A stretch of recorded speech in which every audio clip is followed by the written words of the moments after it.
ईद पे भी इस बार जो है वो कोई खुशी नहीं मिल पाई है। क्रिकेट इस मुल्क में पैशन है और जितने क्रिकेट लवर्स हैं वो बहुत ही ज़्यादा अफसुर्दा हैं। चैम्पियंस ट्रॉफी से हमारा एग्ज़िट एक बहुत ही तकलीफ़देह चीज़ है। उससे पहले हम टेस्ट में आखिरी नंबर पर आए हैं इस साइकिल में। तो इकबाल भाई, ये क्या पाकिस्तान की वर्स्ट टीम नज़र आती है आपको इतने अरसे में? जो परफॉर्मेंस है नजीब, ये पाकिस्तान की बदतरीन परफॉर्मेंस है। आप देखें कि आप अमेरिका से हार जाते हैं, हैरत की बात है, लोग हैरान होते हैं सुपर ओवर में। आप फिर उसके बाद आयरलैंड से एक मैच हार गए थे जब वर्ल्ड कप से पहले गए, फिर आप चैंपियंस ट्रॉफी में आपकी परफॉर्मेंस देखें तो पाकिस्तान की कारकर्दगी जवाल की तरफ गामजन है। और उसकी बुनियादी वजह ये कि जो म्यूजिकल चेयर का गेम शुरू किया है, कप्तानों की म्यूजिकल चेयर के 2019 के वर्ल्ड कप के बाद अचानक सरफराज को हटा दिया गया और वही एहसान मानी जो अपने दाएं जानिब सरफराज को बिठाकर कह रहे थे कि यही हमारे कप्तान होंगे वर्ल्ड कप के बाद। और फिर देखें कैसे कितने कप्तान आए, बाबर आजम आए, शाहीन आफरीदी आए, फिर उसके बाद मोहम्मद अपना ये जो है नसीम शाह, अपने ये रिजवान आए, फिर सलमान अली आगा आए, इतने सारे कप्तान आ गए। तो डिटेरियोरेशन है क्रिकेट जो है बजाय ऊपर की। और फिर दूसरे पैसा बहुत आ गया और जो लीग्स हो रही हैं दुनिया में, उन लीग्स की वजह से भी क्रिकेटर्स जो है उनकी अटेंशन बजाय मुल्क के परचम की सरबुलंदी के लिए खेलें, उनकी अटेंशन कहीं। अभी मेरी एक फॉर्मर क्रिकेटर से बात हो रही थी, वो ये मानते हैं कि हमारे यहाँ जो ये इमर्जिंग कैटेगरी है ख़त्म कर देनी चाहिए, क्योंकि ये बच्चे जो हैं जब ये एक आध इनको इवेंट मिल जाता है या ये थोड़ा लाइमलाइट में आ जाते हैं तो ये आपकी डोमेस्टिक क्रिकेट को, आपकी फर्स्ट क्लास को इज्जत देना छोड़ देते हैं। क्या ये भी बिल्कुल ये एक मेन फैक्टर है, पैसा आ जाता है। रमीज राजा ने पाकिस्तान जूनियर लीग कराई थी ना, पीजेएल, लोग बड़ा उस पर क्रिटिसाइज कर रहे थे कि आप इन बच्चों को इतने पैसे मिल रहे हैं तो वो, और फिर टेक्निक T20 क्रिकेट, आप मेन जो क्रिकेट की असल रूह जो है वो तो लॉन्गर वर्जन ऑफ क्रिकेट है ना, तो वो उसकी वजह से भी बड़ा फर्क पड़ा है। बड़ा फर्क पड़ा है। कमर्शियलिज्म क्या प्रॉब्लम है? क्या सिस्टम ठीक नहीं है? क्या हमारा सेटअप सही नहीं है? क्या हम टैलेंट नहीं प्रोड्यूस कर पा रहे, या सही टैलेंट आइडेंटिफाई नहीं हो रहा, या वजह क्या है? देखिए नजीब, सबसे पहले तो इस बात को समझना होगा कि हार और जीत खेल के दो बुनियादी अंसर है। दो टीमें जब मैदान में उतरती हैं, एक जीतती है और एक हारती है। और दुनिया की बहुत सारी टीमें हैं जो हमेशा नहीं जीतती, सिवाय ऑस्ट्रेलिया की टीम के, जिनकी परफॉर्मेंस में आपको एक तसलसल दिखाई देगा। इंडिया में 2008 में IPL का पहला एडिशन हुआ और 2024 में वो जीते। उससे पहले तो वो सेमीफाइनल में भी नहीं आ रहे थे। तो यहाँ पर इस चीज़ को अंडरस्टैंड करने की ज़रूरत है कि हमारे पास क्रिकेट कराची से खैबर तक और पाकिस्तान से बाहर लोग जो हैं वो बहुत ज़्यादा फॉलो करते हैं। अभी हारिस रऊफ़ ने जिस अंदाज में गुफ्तगू की न्यूजीलैंड के दौरे में कि कुछ लोग बैठे होते हैं हमारी नाकामी का इंतज़ार करते हैं, तो उनको ये भी अंडरस्टैंड करना चाहिए कि हारिस रऊफ़ एक टेप बॉल से पाकिस्तान क्रिकेट के स्टार बन गए और ये टेलीविज़न ही था, ये नाक़िदीन ही थे जिन्होंने हारिस रऊफ़ को यहाँ तक पहुँचाया। जब आप एक जीत के ऊपर टीम को आसमान की बुलंदियों पर लेकर जाते हैं तो फिर नाकामी के ऊपर आपके साथ यही होगा। लेकिन जहाँ तक बात है आपकी इस नाकामी के हवाले से, तो वो किसी शायर ने खूब कहा है ना, मैं अक्सर ये शेर सुनाता हूँ, मेरी बेगम कहती है यार अब ये शेर मत सुनाइएगा।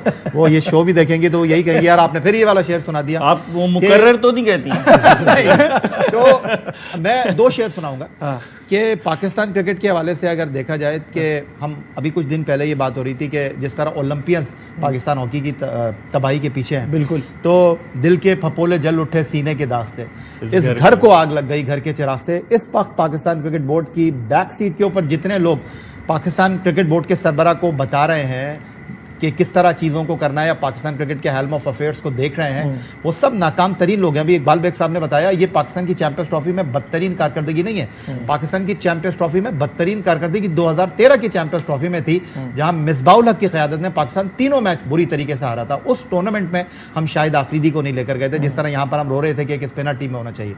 फिर दूसरा जो शेर है वो ये है कि आग न लग जाए कहीं खेल खेल में, आग न लग जाए कहीं खेल खेल में, भीगा हुआ ये शहर है मिट्टी के तेल में। क्योंकि अब ये बातें होने लगी हैं कि भाई आप इतनी बातें कर रहे हैं, आपने अपने करियर में खुद क्या किया। 92 के क्रिकेटर्स जो हैं पाकिस्तान क्रिकेट की तबाही के जिम्मेदार हैं, उन्होंने बहुत सारी बारियां ले ली हैं। अब क्योंकि 2000 के बाद वाले क्रिकेटर हैं वो पाकिस्तान क्रिकेट को लेकर चलना चाहते हैं।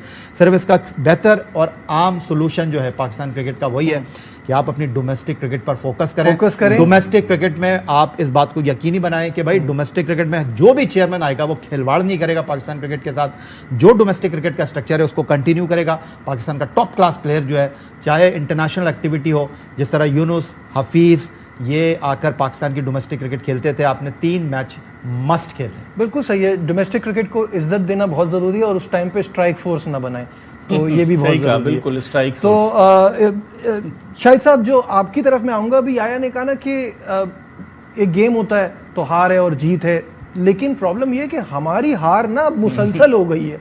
3 आईसीसी इवेंट्स में हम पहले राउंड में बाहर हो गए, तो दिस इज टू मच। अब लोग सवाल करना शुरू हो गए कि बेहतरी कैसे आएगी। बहुत कुछ करना पड़ेगा हमें। एक तो लॉन्ग टर्म में हमें अपनी डोमेस्टिक क्रिकेट अच्छी करनी पड़ेगी। आप डोमेस्टिक क्रिकेट में देख लें, आपने डोमेस्टिक क्रिकेट के परफॉर्मर्स को जो अगली स्टेज होती है ए क्रिकेट की, वो आप कभी भी नहीं देते। आपके ए क्रिकेट के टूर बार बार हम कहते हैं कीनिया, श्रीलंका, जिम्बाब्वे होते हैं जो हमसे सीखते हैं, हम उनसे सीख के नहीं आते हैं। इंडिया ने मुसलसल 2012 से लेके 2022 तक ए सीरीज खेली।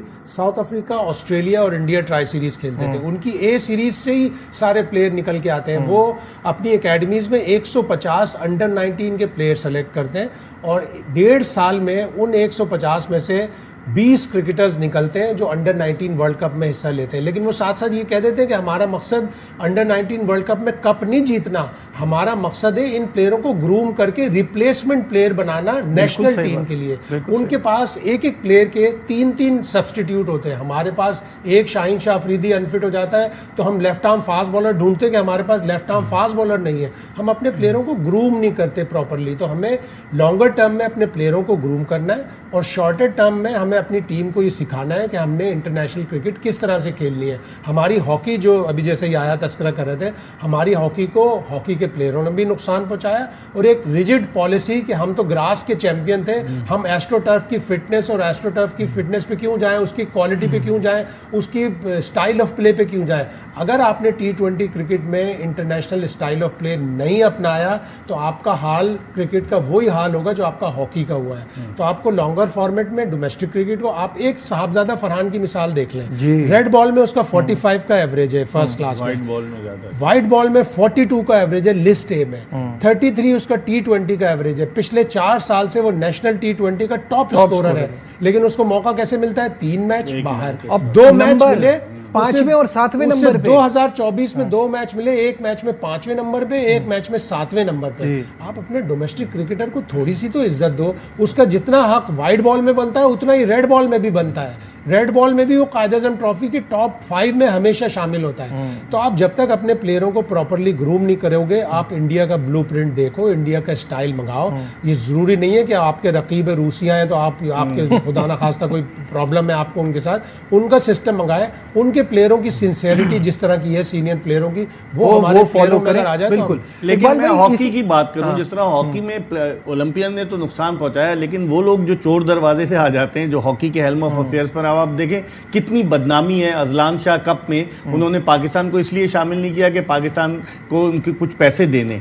अब कितनी, और जाके पीएचएफ का प्रेसिडेंट भी चला जाता है वहां पर और पीएचएफ का सेक्रेटरी भी चला जाता है। तो जो ऑफिशियल्स हैं इनको राइट, नूर खान साहब के दौर में क्या था, एक कॉम्पिटेंट आदमी थे ना। अब तो यहाँ पर हॉकी की भी तबाही है, क्रिकेट की भी तबाही है, हर के। तो दोस्तों कमेंट्स में जरूर बताएं कि आज का ये वीडियो कैसा लगा। ऐसे अमेजिंग और इन्फॉर्मेटिव वीडियो के लिए वीडियो को लाइक और चैनल को सब्सक्राइब करें। Thank you for watching this video.